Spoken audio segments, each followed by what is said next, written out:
Okay, we're back now. We're gonna get started greening our dish. We always place the greenery in the dish here at the flower shop before we add our flowers. I'm at a bit of a weird angle here, so I'm just gonna push this greenery out of my way. If you've gotten our kit, the greenery will come to you pre-cut like this, so you'll be all ready to go. I'm gonna define my length of my table center and my width, and then I'm gonna fill in from there. When you're placing the evergreen stems into the block, you want to make sure that you get an adequate amount of the stem in. You're looking to get about 1.5 inches to an 1.5 inches within the foam. That'll give the evergreen the opportunity to be able to soak up some of that nice water and preservative that we've added into the block and the reservoir. I also find it much easier to remove these little bitty pieces at the base just in order to give you a smoother insertion. My hands are very calloused and dirty and filthy. You will get sticky with this process, so make sure you're ready with the clothing that you're wearing to not be too upset if you do get a little bit sticky. The sap and the pitches are easily removed with any kind of butter or margarine or olive oil. So you do want to have a nice little clean cut, and we're going to define our length of our table center. I'm going to come out, I don't know, probably about 6 inches beyond. I'm going to have a nice long table center because I've got these beautiful, nice long pieces of BC cedar. And I'm going to go ahead and do the same on the other side. I'm just going to pull that back so you can see the length. Okay. And then I'm going to just determine my width at this point. I'm going to make mine a long oval. So I'm going to use a much shorter piece. And again, I'm just going to remove those little bits.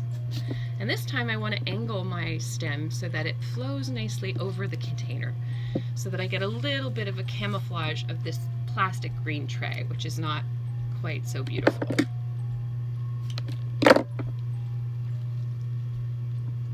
Like that. And then I'm going to do the same on the other side. It's important when you're working on a table center to remember to turn your piece so that you get a view of it from all sides. Okay, so we've got our table center filled. We've determined our size. I'm just going to give you a glimpse of that. Okay. And now I'm going to go ahead and add some fir. I really love the fir. It's very fragrant. It's also very stiff, and it'll be the most difficult one to pick the little shorter leaves off of because of its coarseness. So it's the one that's hardest on your hands. I just sort of tear them off. And I love the way this looks right around my candles. So I'm going to use it all around the candles.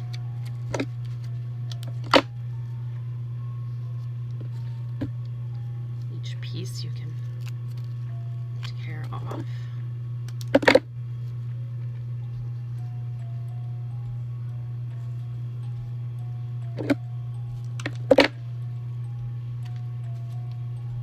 It's also important, obviously, to never leave your candles burning unattended, especially when they are surrounded by quite flammable holiday greenery.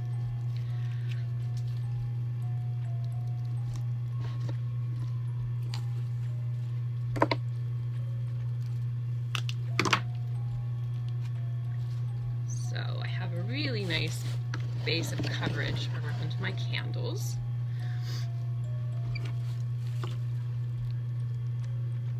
Okay. And now I'm going to use some white pine. I love white pine, and it has a perfect shape for a long, low table center because it already is sort of arched exactly how we want to use it, which is handy. So we take our pine, and you can see the drape on that. It's just perfect for a table center. I'm going to use this on an angle below my fir so that it trails nicely over the edge of the container. So you can sort of place your branch where you kind of think you want it. Give yourself a little trim and then go ahead and insert it. And you can see how nicely that trails. Isn't that lovely?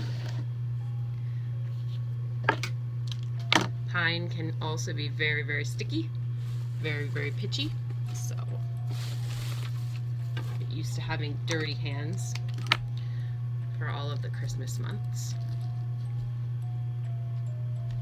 If you have any smaller pieces, it's nice to fill in any of the little gaps where you see Oasis.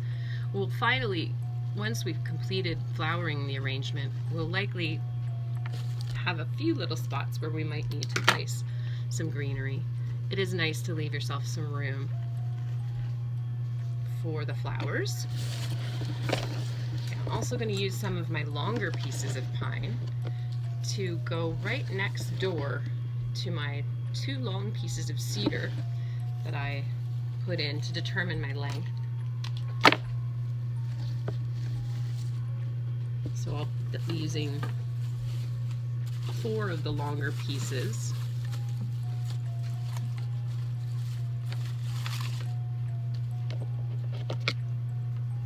To build up that edge.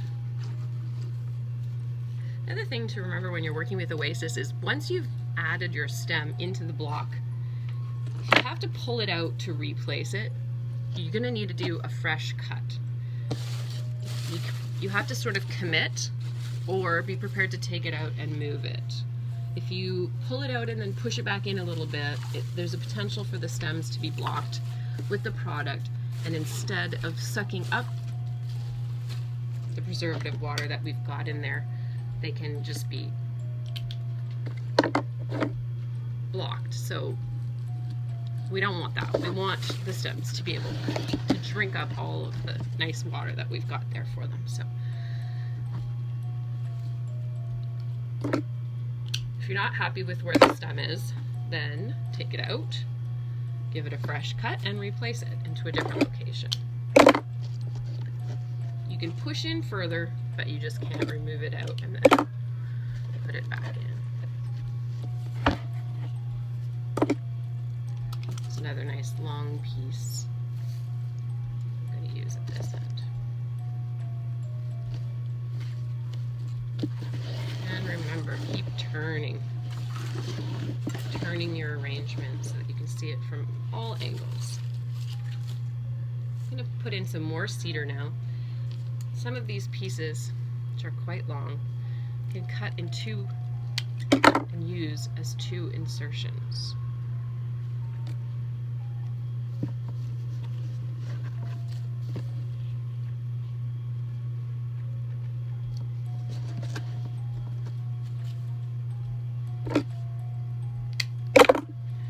These 3 greens are kind of the standard filler greens. So we use them first, and then keep our more accent pieces like the juniper, or the incense cedar, or holly, or if you had Oregonia or boxwood. You can use those towards the end of the greening process so that they're more visible. We don't want to cover up the good stuff.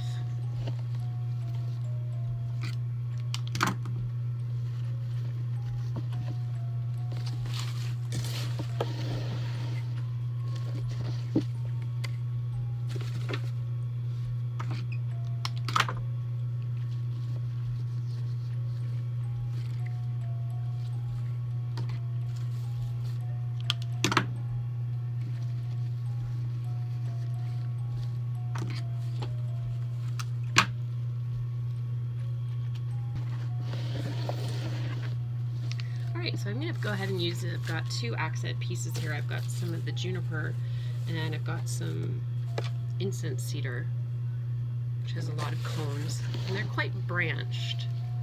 So I'm going to separate a couple of these branches so that I can use pieces on opposite sides of the design, so that way on either side of the table you'll have a similar view. And actually I was able to get 3 out of that, so I can use them in 3 different places.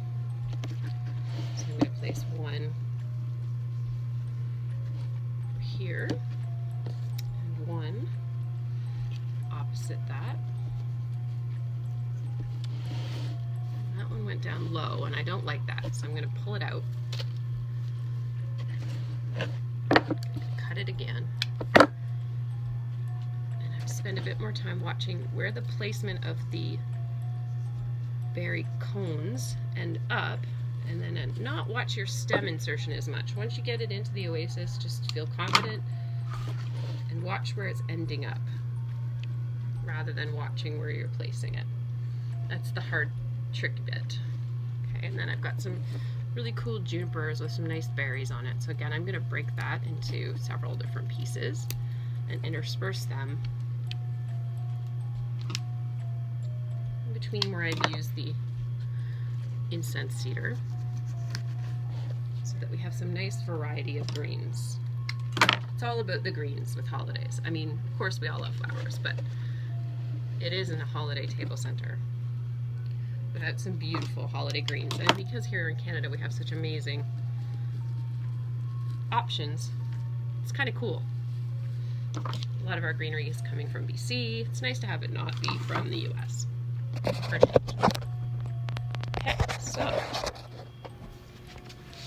we have our nicely green table center.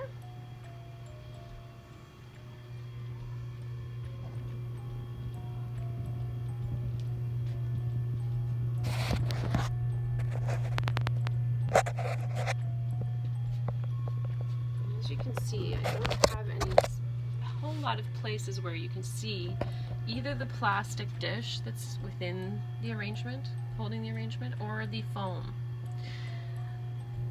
So I do have a few, and that's okay because we have a lot of other things to put into this table center. So I'm going to pause here, and then we'll finish with the flowers and the accents.